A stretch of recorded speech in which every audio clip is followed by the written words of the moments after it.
great to see so many folks here. Now we're recording. It's great to see everyone here. Thank you for joining. We're here to talk about what to do if you have a sudden spike in your water bill or if your water bill is high all the time. And I want to say most of the time when your water bill comes in, the bill is correct. Most of the time the bill is correct. Though when it's inaccurate, it can be inaccurate in very large ways. So we're going to cover how to verify that your bill is accurate. And if your bill is accurate and it's high, then what to do to look for the leak issue. Though if your bill is not accurate, that's a topic mainly for a future current conversation. And we'll mention that throughout this conversation, though. Really want to say that you want to be strategic about approaching the water provider if you have a billing error. You want to understand their process and the forms that you need to fill out if you do have an error. And of course, we're always here to assist as needed. But it is an important first step to make sure that your bill is accurate. And we're going to cover 4 types of common billing errors that relate to meter read errors. The most 4 common type that we see. And my colleague Damien Williams is going to cover the first topic. Damien? Thank you, Arthur. The first topic that we will discuss is called read frequency errors, or could also be called read frequency changes and variations. Variations in your monthly bill may occur due to differences in reading frequency or service cycle lengths. Shorter billing cycles generally tend to result in lower bills, while longer usage cycles, of course, conversely, may lead to higher bills. This is based on your rate application and the volume billed.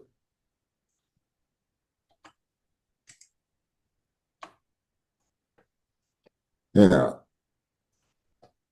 in this example on screen, you can see that our client has what typically usually comes in as a $16,000 bill, come in this time at 32. Immediately questioned why? Well, if you call your attention to the red box at the top of the screen, you'll be able to see that this service cycle covers 2 months instead of 1 month, hence the larger bill. I want to point out that if you have questions, you can go ahead and put them in the Q&A as we progress. Okay, Damon, the second meter read error? The second general error that we see is a meter reading error.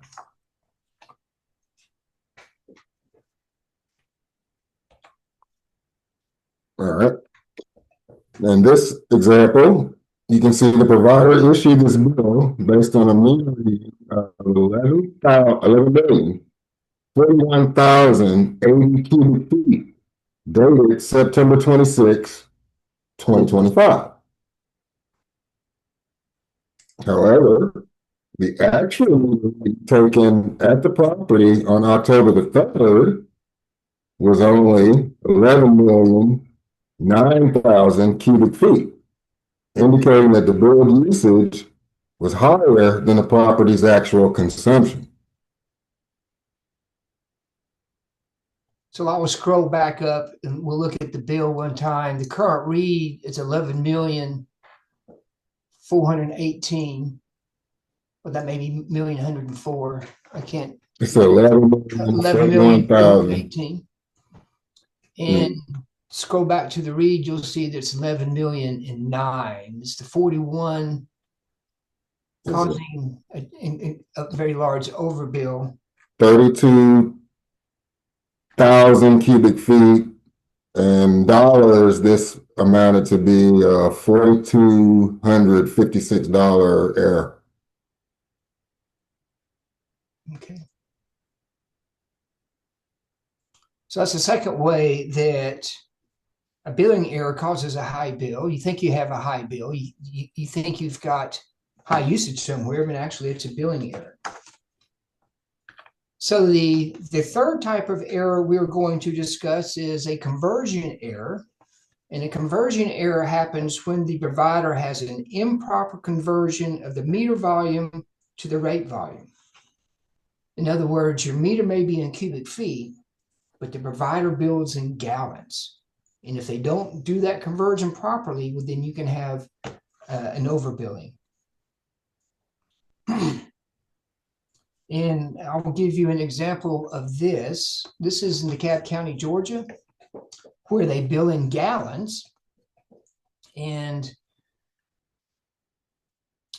I'll point out that all water meters have the volume measurement listed on the meter. It will say gallons or cubic feet.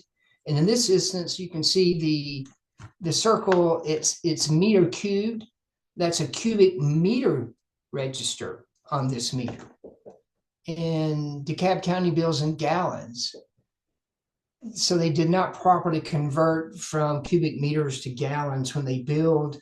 You can see the overbilling charges were $239,311 over about a 6-month period. So this occurred when a new meter was installed. And how the county got a cubic meter, we don't know. In the almost 43 years of doing this, I've never seen a cubic meter be used in this country. They're typically a European style meter or maybe in Canada.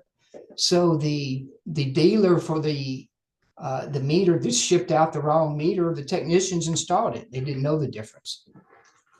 So when the client contacted the county, because their bill took a real jump, when the client contacted the county insisted, well, you've got a leak. You've got a leak. And the county came to the property, said, you've got a water leak. So the client spent close to $10,000 looking for a water leak that was not there. They did finally contact us. We go out, we read the meter, and we see fairly quickly what the issue is. And this, they've got a cubic meter in place instead of a gallon meter. Well, the county was a little stubborn in recognizing their error. And once they recognized it, they continued to be stubborn. They gave them a $14,000 credit. We said, thank you very much, but it's a bit larger than that. So they gave them another $110,000 credit. We said, that's going in the right direction, but there's a lot more. And we did persist. And ultimately, the county was made whole. They got their complete $239,311 credit. Now, this client had not paid this bill, so they were not due a refund or any sort. They just did a credit adjustment to account, and made it whole. I do want to point out that if you have a property in Union City, Georgia, they are having a lot of conversion errors in their metering, in their billing. You may want to contact us or look further into this if you have a property in Union City, Georgia. Again, to remind you, if you have any questions, you may go ahead and put those in the Q&A. So the next item is a multiplier error. And that is when the county or city is applying the wrong multiplier to the meter in their billing process. So let me first explain what a multiplier is, because all meters have them. And I'll just show you the types of multipliers that there are out there. So this first instance, this is a multiplier of 1. If you notice, this meter register has no fixed zeros, no indication that there is a multiplier on the meter. So this is a multiplier of 1. This next one is a multiplier of 10. And if you notice in the circled area, there is a fixed digit, 1 digit on this meter. And so that is a multiplier of 1. This meter actually has almost 10 cubic feet on the register. The next is a multiplier of 100. You see 2 fixed zeros, so that's a multiplier of 100. So this read is 35,217,800. is that meter read. And the next one is a multiplier of 1,000, 3 fixed zeros. This reading is 49,795,000 gallons. So the water provider can have an incorrect application of the multiplier to the billing, and that application can go either way. You can be underbilled or you can be overbilled. We do have a client in Dunwoody, Georgia, that has a 100-gallon multiplier on the meter, but the city is only using a 10 multiplier in the billing. So they are being underbilled about $9,000 per month. The client is aware of this. They are accruing the funds because the water is actually going through the meter. And ultimately, there will be a day of reckoning and they will be back charged at the rate of $9,000 per month. This has been going on for about 4 years now, so it's adding up to quite a bit of money, and they know at some point in time they'll have to pay it. So that is a multiplier error. I will say one more item, and if the meter will either have the fixed zeros at the end of that, or the meter face will have written stamped on it times 100 or times 10. So the meter register is what tells us what the multiplier is. It will be on the meter itself. Okay. So we do have an example of this. Let me show you this next one. So this is a case where there's a multiplier error. And if you notice, this meter has no multiplier, nothing to indicate on the register that there's a multiplier. There is a decimal point. You see 78,441.0. So it does have a tenth of a cubic foot measurement, but there is no multiplier. The provider is applying a multiplier of 100 to the billing. So 78,441 cubic feet have gone through the meter, but they have been charged for 7,844,100 cubic feet.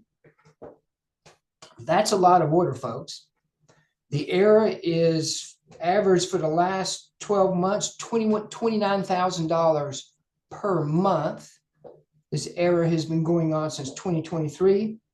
And to date, the overcharge error is $795,481.13. In anyone's world, that is a lot of money. So that is a multiplier error on the bill. Okay. Doing well on time. Okay, so those are the 4 types of reading and billing errors that we'll cover today. And if you notice, everything is pointing towards, well, you need to read the meter to understand if your bill is correct. And so we're going to talk about reading meters real quickly. Now, there is going to be a document that is sent out after this session that is how to read your water meter. So you'll have a lot more details in reading water meters in that document. But I will go over some of the items in particular. There are basically 2 different types of water meters. You have small meters up to 4 inches. You have large meters at 6 inches and plus in size.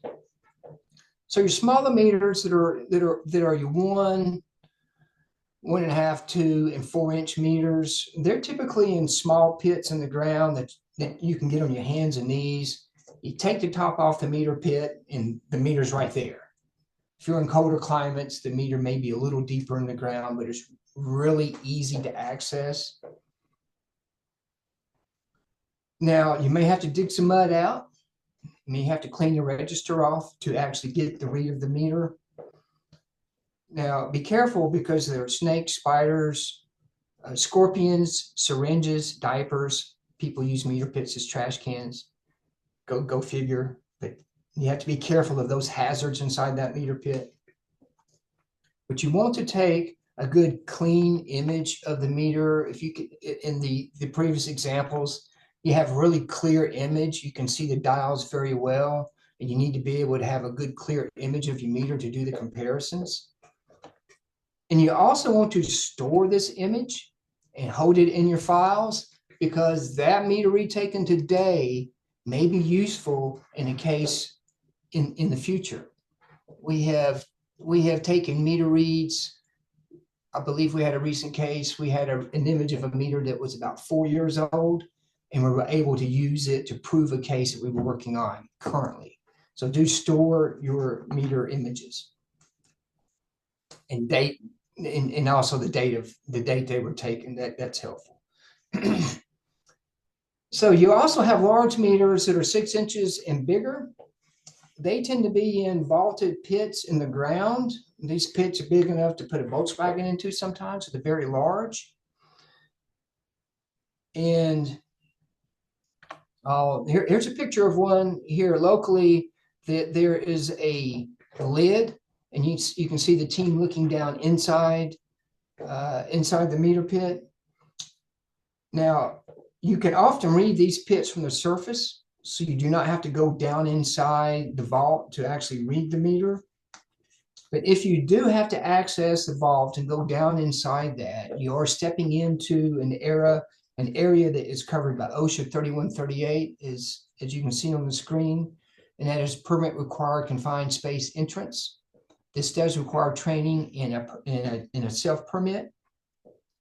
Argent has the permits as needed, and OSHA's not doing this just to be a pain and to make our life harder. They're doing this just because it's dangerous.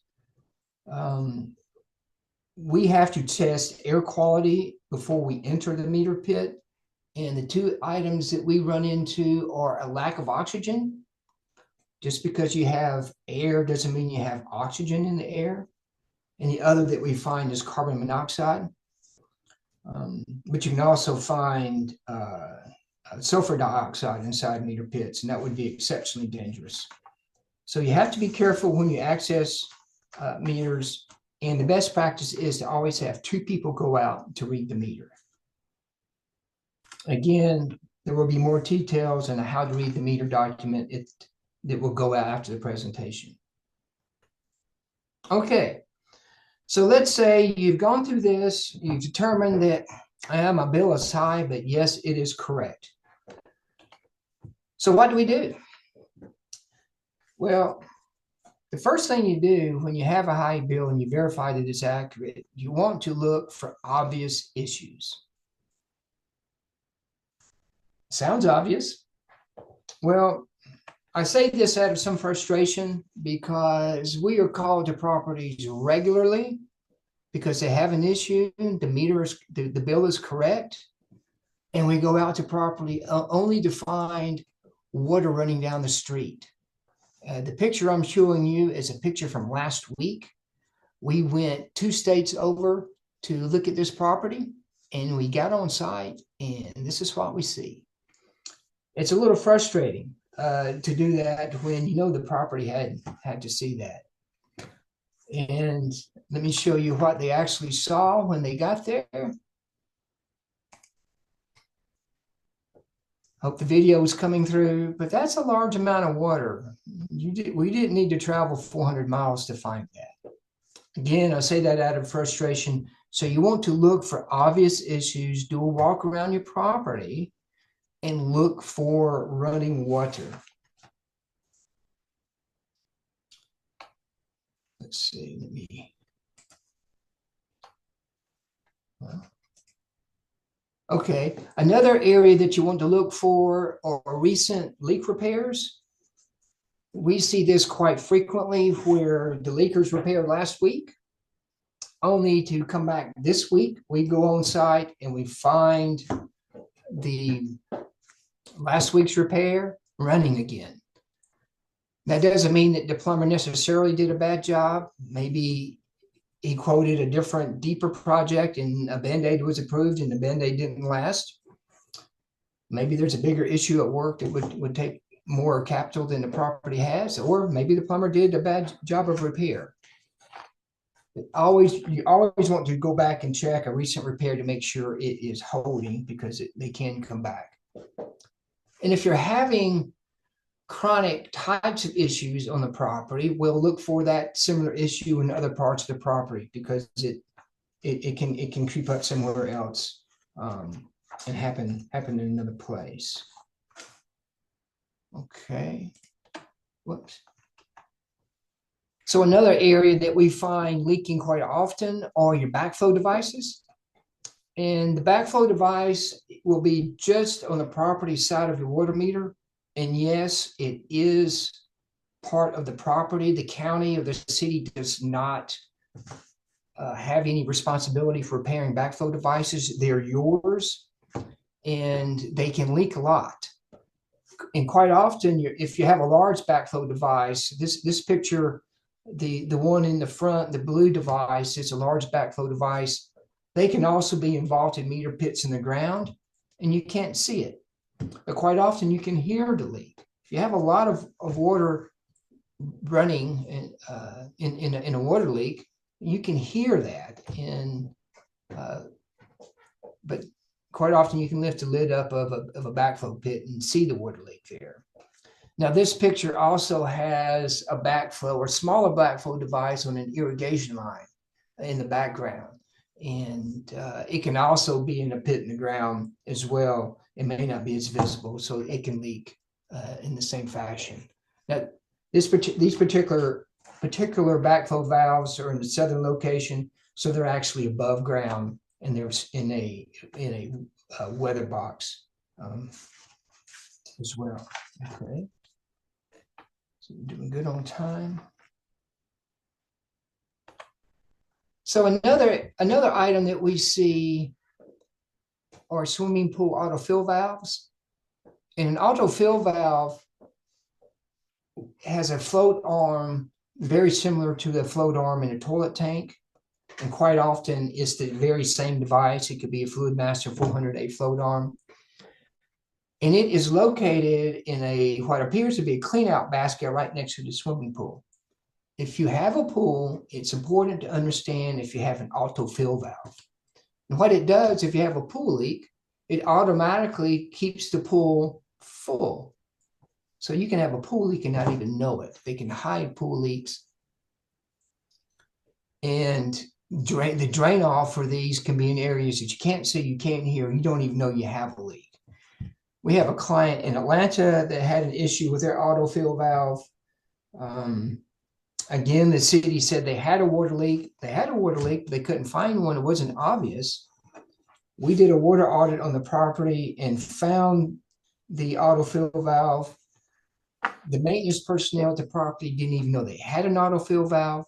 They did not even know what one was. When we found that, we were able to validate that was the issue. And it had leaked for about 6 months before we got there. And the total cost of the failure is a $15 part, everyone. And the total cost for that autofill valve leak was $298,456. And no, the city will not give a credit on that one. So we've been talking about areas that we see the most common when you have large spikes in water bills or have a water bill, obvious areas to look for. You are going to get an additional document as part of materials after this. It's a checklist to look for that your maintenance personnel can look for issues around the property. And this checklist will be in a Word document that you can edit, because every property is different. And if you have a particular type of feature or particular type of water feature, or if your property is prone to certain types of leaks, well, then you need to edit the document and include that language on the checklist to make sure your maintenance personnel are looking for that particular issue. So that will come out after the session as well. So we've been talking about, I believe we're going to do another poll, Christy. Isn't that correct? We absolutely can. Okay, we've got another poll that we're going to put out for everyone.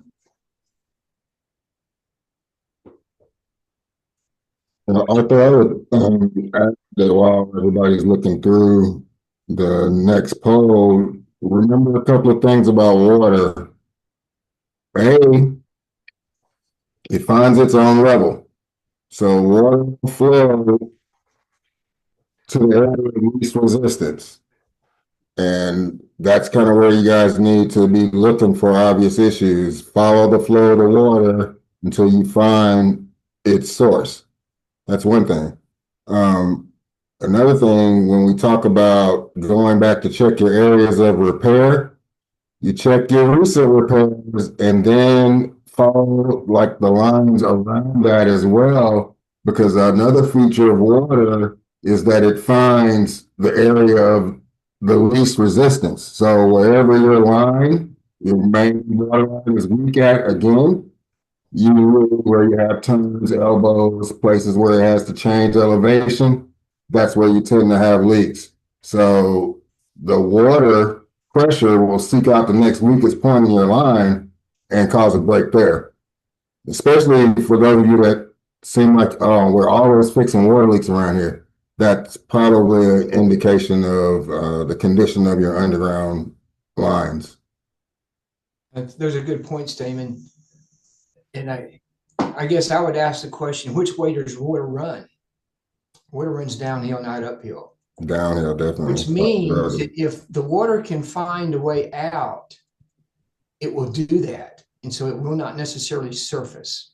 Most of the time it will, but it won't necessarily. The largest underground water leak that we've dealt with that was not visible on the surface was 1.2 million gallons a month.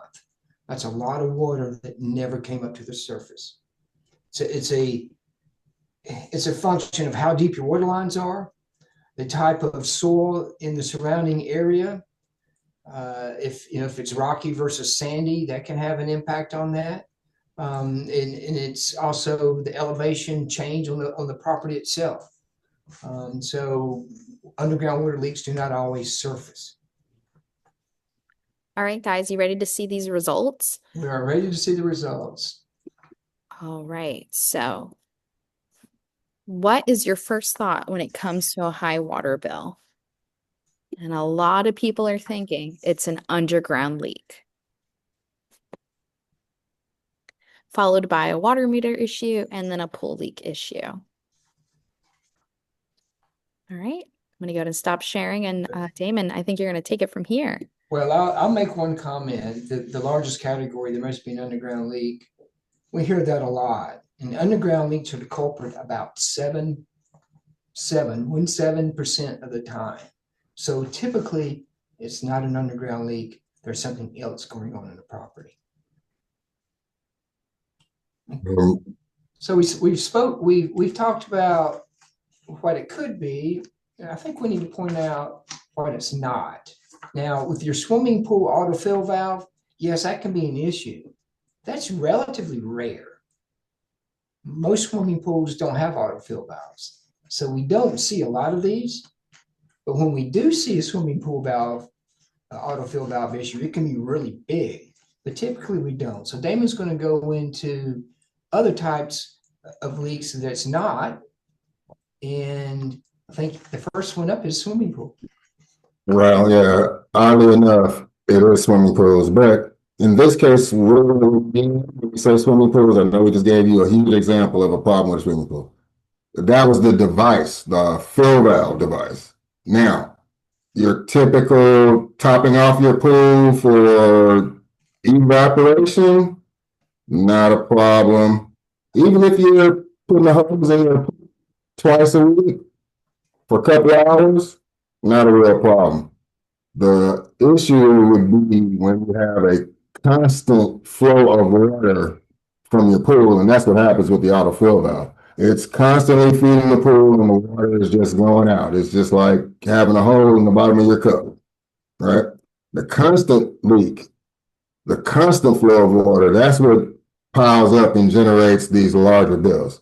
So it's probably not your swimming pool. Also, a lot of times clients will tell us that they have a dense population. It's not that either. For We've been doing this for 40 years, and only one client in all of the cases, thousands of cases that we've looked at, probably tens of thousands, honestly, if we got into the numbers, it's only been population density once. If I would say this to you guys, if any of you have water usage per unit that's over 150 gallons a day, then not, it's going to be too high, right? And that's not driven by your population. It's probably driven by what is the uh, most widely used feature in your homes, which is the toilet. That's the biggest water user you have on your property. It's bigger than your pool. It's bigger than your water heaters. It uses more your faucets, your showers, all of that stuff. And we'll be covering those issues in future conservations. I'll point out about population density that yes, higher populations can elevate your bill. Okay, if your bill is usually $10,000, maybe it's making it 11 or 12,000. It's not going to make a $10,000 bill a $17,000 or $20,000 bill, and that's what Damon was pointing out. If you have a large spike in your water bill, or your water bill's high all the time, that's not going to be high population issue. Also, go back to the poll. Several people mentioned that they think it's a problem with the water meter. Well, I'll tell you guys, mechanically speaking, a meter is kind of like your watch, right? A watch, for those of you who remember watches, I know we don't wear watches nowadays, but for those of you that remember watches, when your watch starts to malfunction, it doesn't get faster, it doesn't speed up, it slows down. Same thing with a water meter. It slows down and it starts to undermeasure. So if you got a problem with your meter, what it's going to typically cause is a low bill, which you need to be concerned about as well.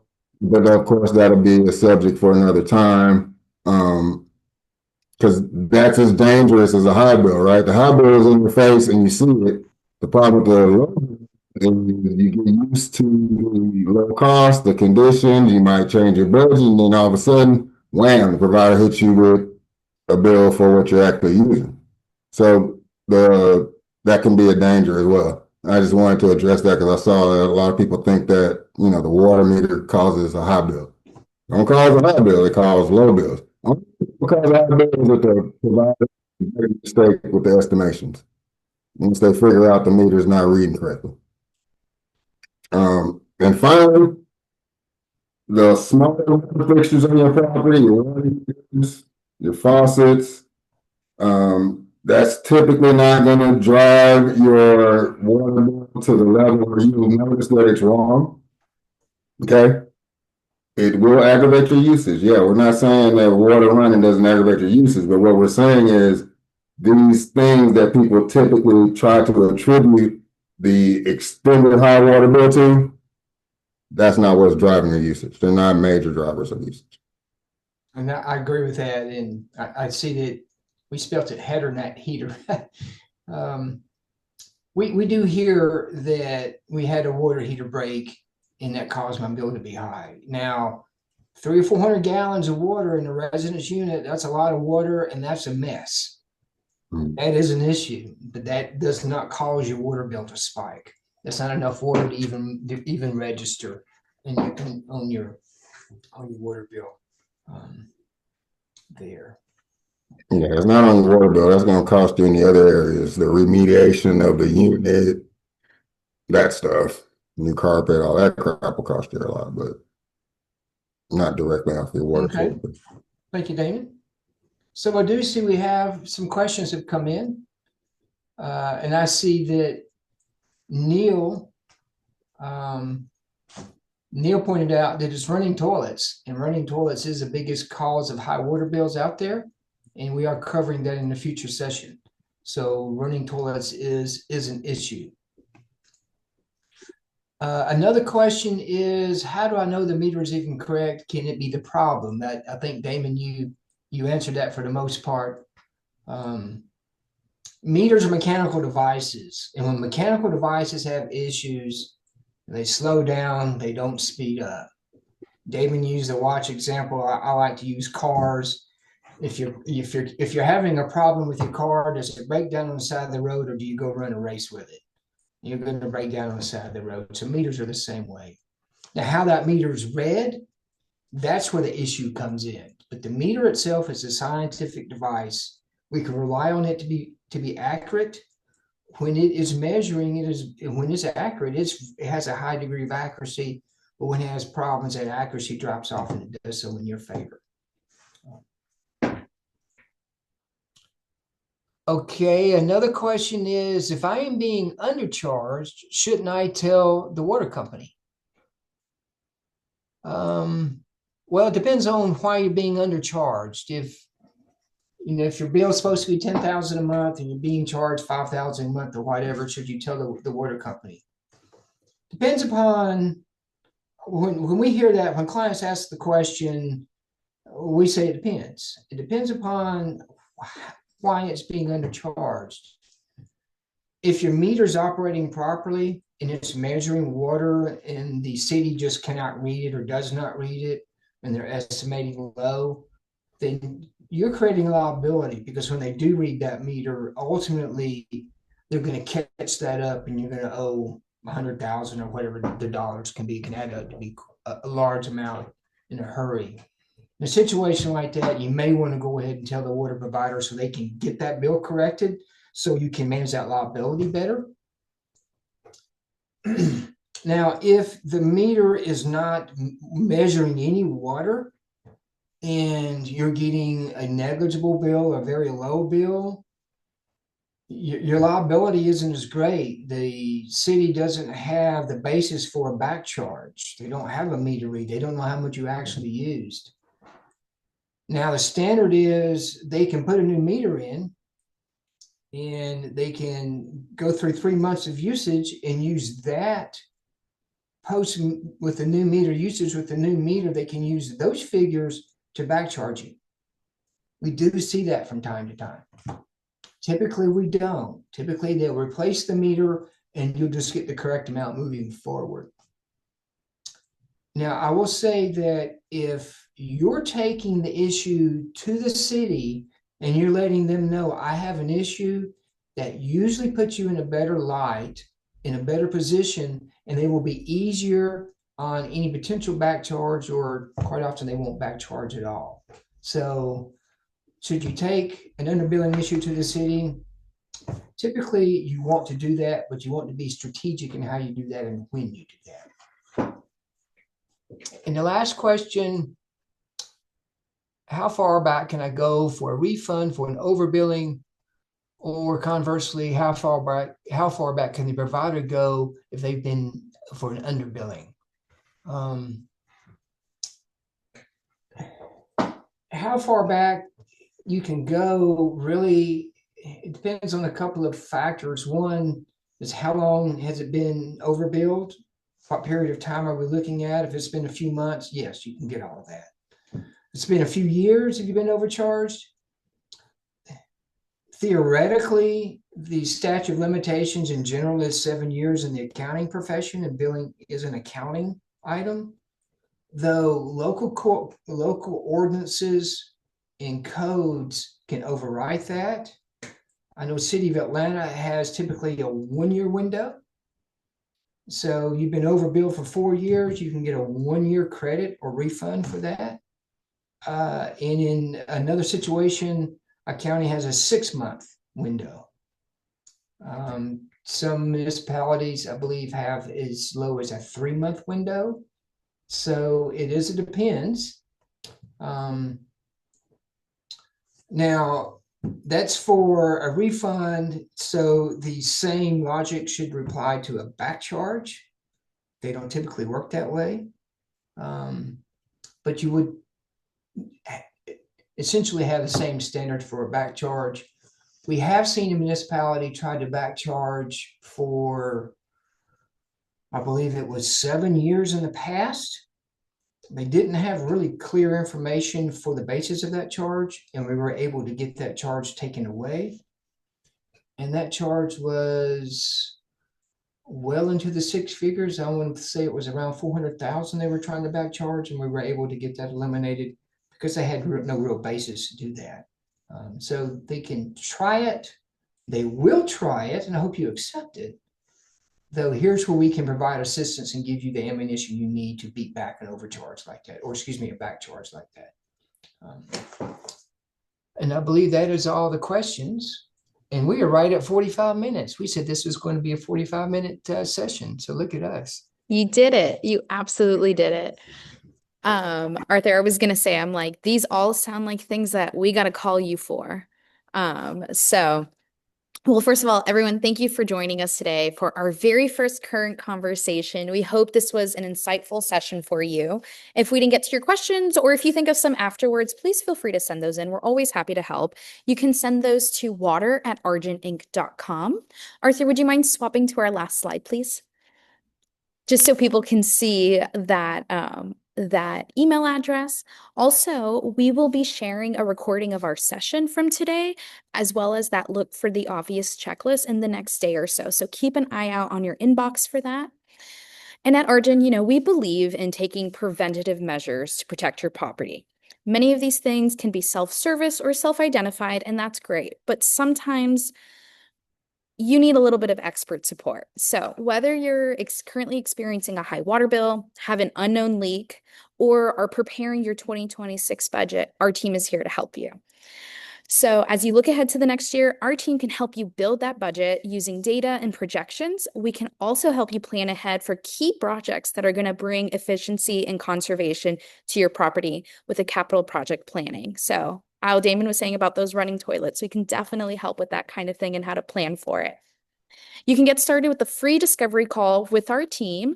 You can either scan that QR code right there, or you can go ahead and just visit argentinc.com. You'll be able to go ahead and schedule a call right on a Calendly link at a time that is convenient for you, and Arthur will likely be the one who's going to follow right up with you. And be sure to keep an eye on your inbox for our next current conversation happening in January of 2026. All right, everyone, thank you so much for joining, and we can't wait to see you for the next one.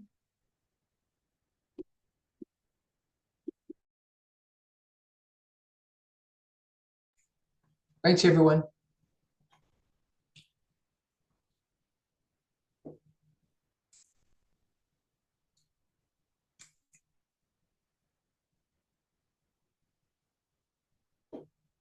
See.